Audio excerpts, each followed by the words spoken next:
बड़ी खबर आपको बता दें, बांग्लादेश में सेना के साथ अब बीएनपी पार्टी आ गई है। लगातार हमने देखा बांग्लादेश में जिस तरीके से यूनुस पर जल्दी चुनाव कराने का दबाव बना हुआ है, ऐसे में इस्तीफा देने को भी अब मोहम्मद यूनुस तैयार हो चले हैं। लगातार विरोध प्रदर्शन से यूनुस नाराज हैं और जिस तरीके से हमने देखा सेना की तलखी देखने को मिली यूनुस को लेकर, लोगों में खासा आक्रोश यूनुस को लेकर। जिस तरीके से यूनुस बिल्कुल नाकामयाब साबित हुए हैं बांग्लादेश की व्यवस्थाओं को दुरुस्त करने में, जो हालात बांग्लादेश के बने, जिस तरीके से आए दिन प्रोटेस्ट देखने को मिले, अब सेना के साथ बीएनपी पार्टी मिल चुकी है और इस समर्थन के बाद अब देखना होगा कि क्या यूनुस जो इस्तीफा देने को तैयार हैं वाकई इस्तीफा देते हैं, क्योंकि हमने देखा किस तरीके से यूनुस लगातार चुनावों को टालते हुए नजर आए हैं। हमारे साथ निपुण आलम बयान विदेश मामलों के जानकार major Mohammad Ali Shah defence expert जुड़ गए हैं। बहुत स्वागत है सर आप दोनों का। निपुण, सबसे पहले मैं आपके पास आऊंगी। बांग्लादेश की स्थिति समझ पाना बेहद मुश्किल, क्योंकि वहां पर चुनावों की मांग तो लगातार हो रही है, लेकिन यूनुस लगातार टालते हुए नजर आए हैं। लेकिन अब यूनुस का कहना है कि जिस तरीके से बीएनपी और अब सेना मिल गई है, तलखी बेहद ज्यादा बढ़ गई है, तो अब वो तैयार है रिजाइन करने को। क्या लगता है वो वाकई रिजाइन करेंगे? करेंगे या नहीं करेंगे तो बड़ा मुश्किल है कहना, पर हालात ऐसे बन चुके हैं कि यूनुस का वहां पर रहना मुश्किल वाला होने वाला है। और देखिए यूनुस कौन है? यूनुस कोई डेमोक्रेटिक लीडर तो है नहीं कि जनता जो द्वारा चुनकर आए हैं। ये तो एक जिसको छात्र आंदोलन कहा गया, बल्कि मैं उसको कहता हूँ कि कुछ उपद्रवियों के द्वारा जो आंदोलन किया गया था, उस आंदोलन के द्वारा बिठाए गए एक पपेट है, एक आपके सरकार का चलाने वाले व्यक्ति हैं। ये कह रहे हैं कि आज जो सरकार का काम करना मुश्किल हो गया है, तो सरकार कौन सी? क्या वो जनता से चुनकर आई? हम लोग हमेशा जी एक वर्ड यूज करते हैं इंटरनेशनल रिलेशंस में, शक्ति, सत्ता और वैधता। आप शक्ति के माध्यम से सत्ता पर तो आ सकते हैं, लेकिन वो वैध सरकार है, इसका जो निर्णय होता है वो संविधान करता है या जनता के द्वारा निर्वाचन करता है। तो आप एक वैध सरकार तो है नहीं, आपके जानने या न जानने से कुछ पड़ने वाला है नहीं।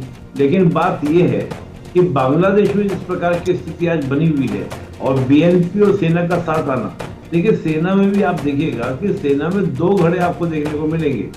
एक वो घड़ा है जो प्रो इंडिया कह सकते हैं या बंगाली नेशनलिज्म को लेकर चलने वाला कह सकते हैं।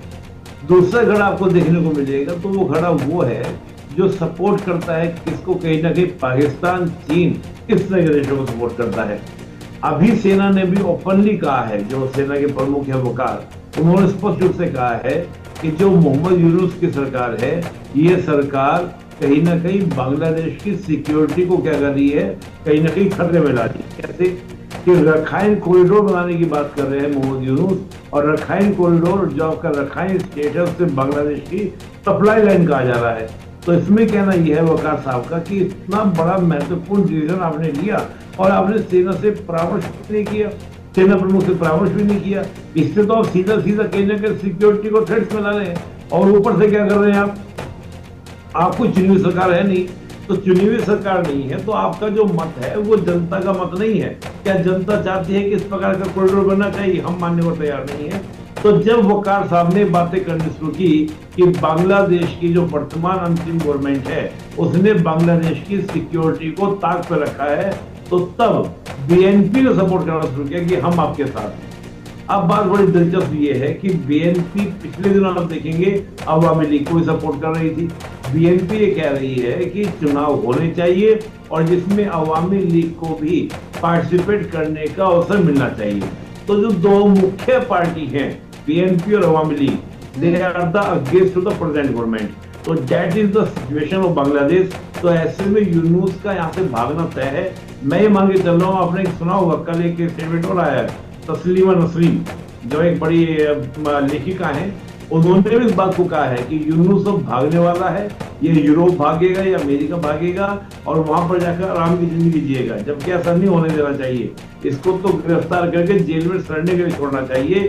तो इस प्रकार की जो मैसेजिंग आ रही है, इस प्रकार की जो खबरें आ रही हैं, ये खबरें कहीं ना कहीं देखने को मिल रही है कि यूनुस जो है ऐसा कर भी सकते हैं। और अब देखते हैं जो एनएसपी पार्टी जो नई नवेली पार्टी बनी बांग्लादेश में, और उसके जो हेड हैं बिल्कुल मेजर मोहम्मद अली शाह जी का भी रिएक्शन ले लेते हैं। क्या लगता है मोहम्मद अली शाह जी, क्या रिजाइन करेंगे यूनुस? और जिस तरीके से बीएनपी और सेना मिल गए हैं, क्या लगता है बीएनपी सक्षम है बांग्लादेश को संभालने में?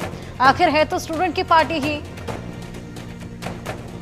जी आशा जी, आपका बड़ा अच्छा सवाल है। देखिए, हमको ये समझना पड़ेगा कि पहले जब शेख हसीना की सरकार थी वहां पर सब कुछ एक तरीके से स्मूथ चल रहा था। हालांकि आंदोलन हुआ, सत्ता पलट हुई, लोगों ने उनके विरोध किया, ये बोल के कि डिक्टेटरशिप चल रहा था, ये चल रहा, मगर अनुमान तौर पर अगर देखे जाए मोटे मोटे तौर पर बांग्लादेश की तरफ से स्मूथ चल रहा था। मैं स्वयं 2020 में जनवरी में वहाँ पे टेडेक्स टॉक देने गया था, बड़ा अच्छा खैर वतन हुआ था मेरा वहाँ पे। फिर अब आप देखिए मोहम्मद यूनुस साहब जब आते हैं, जब शेख हसीना को वहां से आउट किया जाता है, तो केयर टेकर प्राइम मिनिस्टर, क्योंकि ये नोबेल पीस लॉरिएट थे तो के एडवाइजर थे, तो केयर टेकर प्राइम मिनिस्टर के तौर पे टेम्पररी नियुक्त किया जाता है। यूथ वहाँ की जो लोग आंदोलन कर रहे थे, अब वही लोग जिन्होंने शेख हसीना की वजह से जिनको शेख हसीना जिन्होंने भगाया था शेख हसीना को वहां से, वही लोग विरोध कर रहे हैं मोहम्मद यूनुस का। तो मोहम्मद यूनुस के लिए मुश्किल वक्त आ गया है यहाँ पर।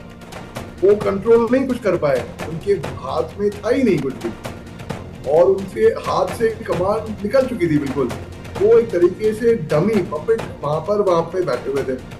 अब वहां की जो यूथ है, जो युवा पीढ़ी है, वो अपनी पार्टी फॉर्म कर गई। वहां पर उनकी पार्टी फॉर्म करने के बाद वो चाहते हैं कि अपना कोई वहां पर पावर में आए। तो मोहम्मद यूनुस अब रिजाइन, जैसे शेख हसीना ने रिजाइन नहीं किया अब तक, अगर देखा जाए तो टेक्निकली शेख हसीना ने रिजाइन नहीं किया, लेकिन बांग्लादेश से बाहर गई है। वैसे ही मोहम्मद यूनुस को यहाँ सर, जैसे कि निपुल अलम्बिया साहब ने बताया, उनको जाना तो पड़ेगा। फिर वो बात तय है, भाई रिजाइन करके जाए, पीसफुली जाए, या तो वहां से, मगर सत्ता छोड़नी पड़ेगी मोहम्मद यूनुस साहब को। ऐसे मैं देख रहा हूँ, क्योंकि बहुत मुश्किल वक्त है। अब मिलिट्री भी उनके साथ में आ गई, जो आंदोलनकारी थे। उस सिचुएशन में मोहम्मद यूनुस का वहां पर टिकना बहुत ज्यादा मुश्किल हो जाएगा। जी हाँ सर, बिल्कुल। वक़ारुज़्ज़मान को तमाम कोशिशें यूनुस ने हटाने की लेकिन अब सेना बीएनपी मिल गई है, एकजुट हो गई है। तल्खी यहाँ पर खास तौर पर देखने को मिल रही है। नोबेल पीस लॉरेट जो कि पीस कायम करने में ही बिल्कुल नाकाम साबित हुए। निपुण जी, देखिए, पीस का जो अवार्ड मिला वो मिला बहुत पहले की बात है। उस बीच में इनकी राजनीतिक महत्वाकांक्षाएं इतनी ज्यादा थी कि मैं बांग्लादेश को रूल करूं, बांग्लादेश को चलाऊं। उन राजनीतिक महत्वाकांक्षाओं में मुझे लगता है कि यूनुस जो है इस बांग्लादेश की पावर में आने के प्रयास में ये इनके प्रकार, देखिए मैंने कहा शक्ति, सत्ता और वैधता। आपने अपने लेजिटिमेटी पे फोकस नहीं किया कि आपको लेजिटिमेटी मिले, वैधता मिले। नहीं तो होता ये कि वाकई में अगर ये पीस के समर्थक वाले व्यक्ति थे तो जब इनको सरकार में डाल दिया गया था तो ये सबसे पहले करते कि मैं इलेक्शन करवाऊंगा और इलेक्शन के माध्यम से सरकार को चुनी जाएगी। उसके बाद हम लोग देखेंगे कि किसको जनता चुनना चाहे। भले ही ये खुद को ही चुनवा लेते, खुद का इलेक्शन करवा लेते, खुद को ज्यादा प्रमोट कर पाते। मुझे लगता है कि माहौल था भी ऐसा कि शायद इनको मिल पाती, लेकिन मुझे लगता है कि उन्होंने वो मौका चूक लिया। आज वो कहते हैं कि पहले मैं कॉन्स्टिट्यूशनल रिफॉर्म्स करूंगा।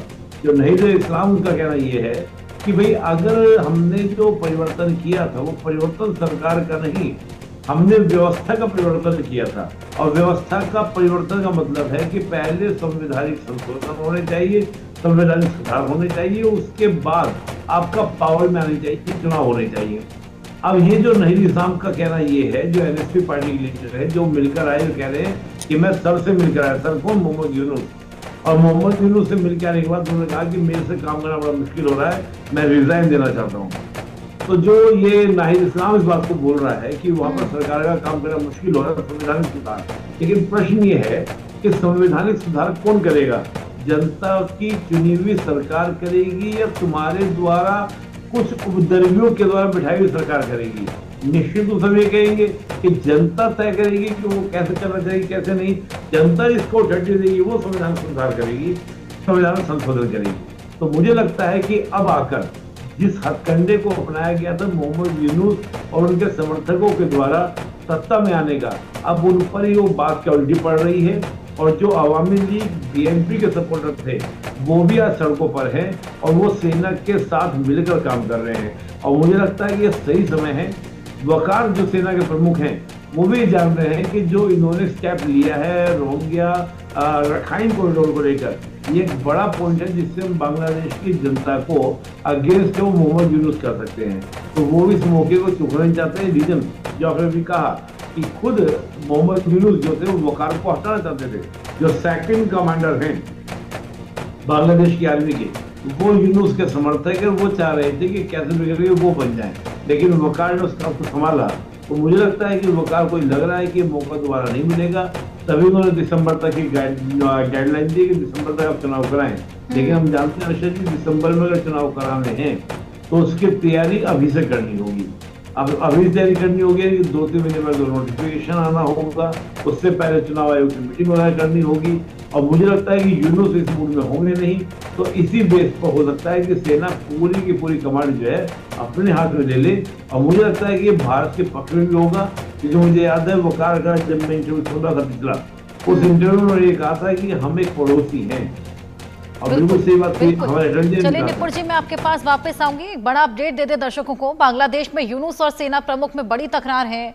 यूएन के म्यांमार रखाइन कॉरिडोर को लेकर सेना नाराज है। सरकार ने यूएन कॉरिडोर को मंजूरी दी थी। बांग्लादेश की आर्मी चीफ ने सेना अफसरों की बैठक की और उसी के बाद से ये तकरार लगातार देखने को मिल रही है। सरकार ने यूएन कॉरिडोर को मंजूरी दी थी। बांग्लादेश की आर्मी चीफ ने सेना और अफसरों की बैठक की। सेना प्रमुख में यूनुस के साथ अब ये तकरार बढ़ती चली जा रही है। कॉमन ग्राउंड पर आने की बात यहाँ पर लगातार की जा रही है। यूनुस का कहना है कि वो रिजाइन करेंगे, वो गवर्न नहीं कर सकते अगर किसी कॉमन ग्राउंड पर नहीं पहुंचा जाता। अब यूनुस और सेना के बीच ये तकरार लगातार बढ़ती चली जा रही है और नाराजगी भी बढ़ती चली जा रही है। वहीं ये तकरार की वजह से, तलखियों की वजह से अब यूनुस संकट में भी हैं।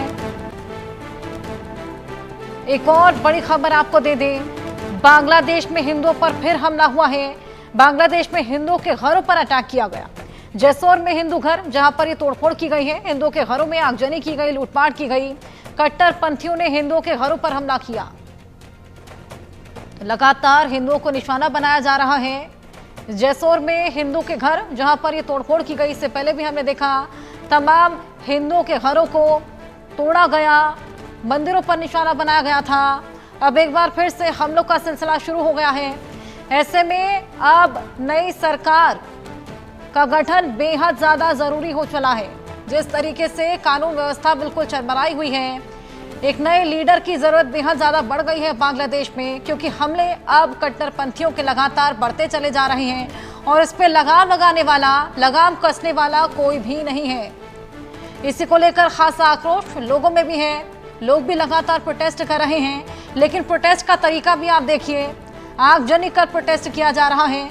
शांति बहाली के लिए कोई भी वहां पर नहीं है। लगातार हिंदू वहां पर परेशान हैं। जिस तरीके से उन पर हमला बोला जाता है, उनके घरों पर हमला कर दिया जाता है। हिंदू अल्पसंख्यकों को लगातार शुरुआत से ही वहां पर निशाना बनाया जा रहा है।